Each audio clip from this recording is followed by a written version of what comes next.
Se você está chegando agora aqui no meu canal, meu nome é Zenaide Carvalho e eu vou te contar como eu cheguei até aqui, quem sou eu na fila do pão.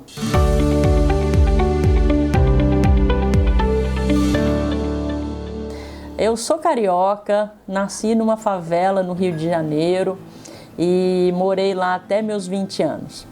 A minha vida sempre foi um pouco dura, porque minha mãe, costureira, pai, pintor de paredes, e eu sempre vivi uma vida, tinha vários outros irmãos, eu era ali pelo meio, então eu nunca tive uma vida com muita facilidade, não.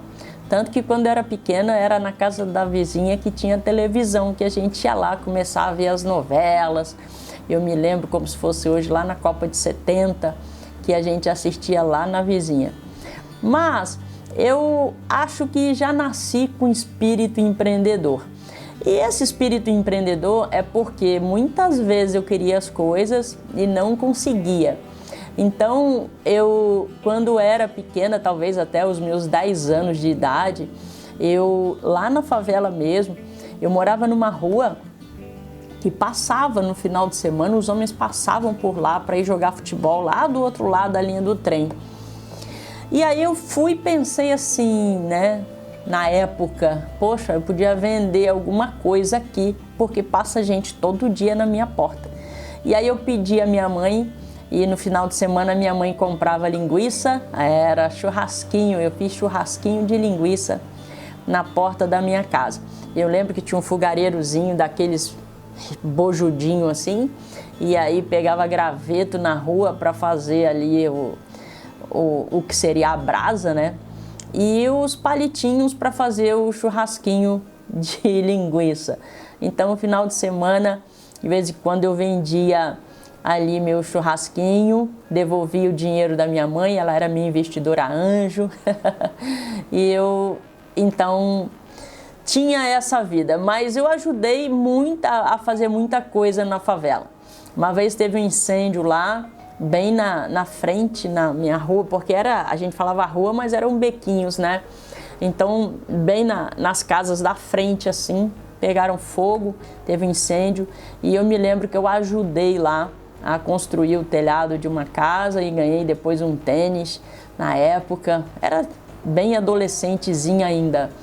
Também já varri salão de beleza, eu passava lá no salão todo dia à noite para varrer, já trabalhei em boteco lá dentro da favela também, e isso tudo muito pequena. Mas é porque eu não queria ficar ali sujeita, esperando alguma coisa que acontecesse. Minha mãe não tinha dinheiro para comprar as coisas para mim.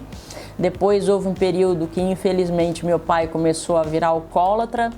Infelizmente, depois minha mãe também virou alcoólatra, então era um pouco de caos que a gente tinha na casa. Mas isso nunca me fez desistir de ter as coisas. Agora, ia ser muito fácil, né, ir para uma vida de bandidagem, porque quando a gente mora na favela, drogas, bandido, isso tudo é muito próximo ali. É muito próximo do seu dia a dia. Mas eu nunca me envolvi com ninguém, nunca participei dessas coisas aí. E essa foi a minha infância, então, até os meus 15 anos, morando ali. Na verdade, eu morei até os 20, mas com 16 eu consegui o meu primeiro emprego. E aí, esse meu primeiro emprego, que eu ia trabalhar, inclusive no comércio, a minha avó, pouco tempo tinha comprado, na verdade, né? Tinha pago um curso de datilografia para mim. O sonho da minha mãe era que eu trabalhasse em escritório, mas eu não queria saber disso, não. E aí, aos 16 anos, eu pedi ao meu tio Sérgio, irmão da minha mãe, para me levar para arrumar emprego. E eu estava querendo trabalhar de qualquer jeito, né? E ele me levou ao Cine. Quem aí é da área trabalhista sabe, Cine, Sistema Nacional de Emprego. Ele tinha uma amiga que mandou para um amigo lá dentro, enfim. Chegando lá, me deram uma carta de recomendação para ir para uma empresa, e o cargo que estava escrito lá era para ser empacotadora. eu ia na boa, tranquilamente, mas quando eu cheguei no escritório dessa empresa, eu simplesmente, porque tinha datilografia, pediram para colocar ali na ficha, e aí a moça pediu para eu fazer um teste de datilografia. Olha, gente, sinceramente, eu falei assim, nossa, deve estar muito difícil conseguir emprego, porque para ser empacotador até precisa, né? Para ser empacotadora precisa de datilografia. Mas na verdade não. Eles viram que eu podia, já estava fazendo ensino médio ali, eles viram que eu podia trabalhar no escritório. E por conta então desse curso que a minha avó pagou, eu entrei para trabalhar no escritório, no próprio departamento pessoal. E nessa empresa eu fiquei até meus 23 anos, então, dos 16 aos 23, foi meu primeiro emprego. Fiquei ali 7 anos e aprendi muito, mas muita coisa mesmo. Tanto que até depois, quando eu virei professora, eu consegui ainda dar treinamento de coisas que eu aprendi no meu primeiro emprego. Por mais que a gente tenha feito, depois eu nunca parei de estudar, eu fiz faculdade de administração, fiz faculdade de contábeis, eu nunca parei de trabalhar.